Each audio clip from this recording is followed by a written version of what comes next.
ভাড়া কত তোমার? 20 টাকা স্যার। এই নাও। স্যার আমার কাছে তো ভাঙতি টাকা নেই। তাতে কি হয়েছে, আমরা এখানে দাঁড়াচ্ছি, তুমি ভাঙায় নিয়ে আসো। আচ্ছা স্যার।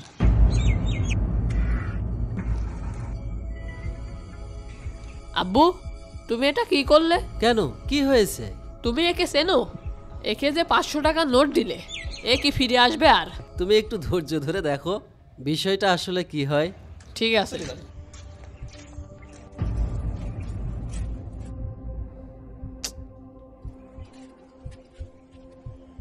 কি হলো, তোমার ওই ভ্যানওয়ালা কোথায়? তাই তো, এখনো তো আসলো না। আর আসবেও না। তুমি শুধু শুধু 500 টাকা নষ্ট করলে। আঙ্কেল, এই পাপড় কিনবেন? আচ্ছা দাও, 2 প্যাকেট দাও। এই নিন। কত দাম? 20 টাকা। এই নাও।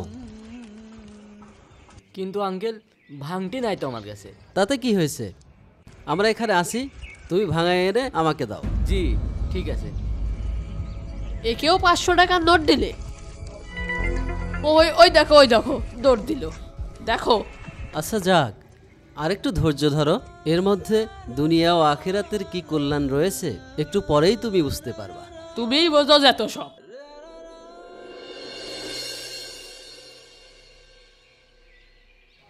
আব্বু, এই লোকটাও তোমাকে ধোকা দিল, তুমি ঠিক পেলে না।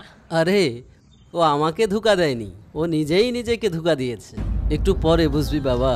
কি বলো তুমি, কিছুই বুঝি না। আঙ্কেল 10টা টাকা দেন, কিছু খাবার খাবো। এই নাও। এত বড় নোট? আমার কাছে তো ভাঙটি নেই। আচ্ছা তুমি 20 টাকা রেখে আমরা এখানে আসি, বাদবাকিটা ভাঙায়ে তুমি দিয়ে যেও। আচ্ছা ঠিক আছে। একেও তুমি 500 টাকা দিলে? এমনি দুজনার 500 500 1000 টাকা দিলে। তুমি দেখে নিও এই লোকটা আসবে না।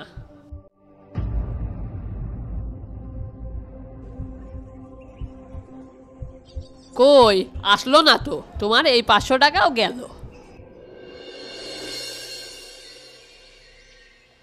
আঙ্কেল, এই যে আপনার টাকা। আরে তুমি সত্যিই ফিরে এসেছো? আমি তো ভাবলাম টাকাগুলো নিয়ে তুমি পালিয়ে গিয়েছো। তুমি তো চাইলে টাকাগুলো নিয়ে পালিয়ে যেতে পারতে। আঙ্কেল, আমার তো বাবা মা নাই, কিন্তু আমার মা আমাকে শিক্ষা দিয়েছিলেন হারামের টাকায় 2 দিন আরাম করা যায়, কিন্তু এই টাকায় কোনো বরকত হয় না। এই টাকা আমি নিলেও মনে শান্তি পাতাম না, এই জন্য আমি ফেরত দিলাম। তোমার সততা দেখে আমি মুগ্ধ হয়েছি। তোমার জন্য আমার কাছে একটা উপহার আছে, এই নাও। এত টাকা? আমার বাবা এই টাকাগুলো ওমরা করার জন্য জমিয়েছিলেন, কিন্তু তিনি আর ওমরা করতে পারেননি। আল্লাহর ডাকে সাড়া দিয়ে চলে গিয়েছেন। তিনি যাবার আগে আমার হাতে এটা তুলে দিয়েছিলেন কোনো যোগ্য ব্যক্তিকে এই টাকাগুলো দেওয়ার জন্য। আমি তোমার চেয়ে যোগ্য ব্যক্তি আর পেলাম না, তুমিই হচ্ছে প্রকৃত যোগ্য ব্যক্তি। স্যার, আমার জন্য দোয়া করবেন। আমি এই আসি। দাঁড়াও, হ্যাঁ? তুমি যুবক বয়সে ভিক্ষা করছো কেন? স্যার, আমার দুনিয়ায় কেউ নেই তো। আমি কোনো জায়গায় কাজ করতে গেলে কেউ কাজ দেয় না, সবাই তাইরে দেয়। তুমি চাকরি করবে? আমার একটা কোম্পানি আছে। হ্যাঁ স্যার, আমি 8 ক্লাস পড়েছি। মাশাল্লাহ, তাহলে তো আরো ভালো। এই যে আমার কার্ড, এখানে তুমি আসবে। তোমার মতো সৎলোক আমার কোম্পানিতে খুব দরকার।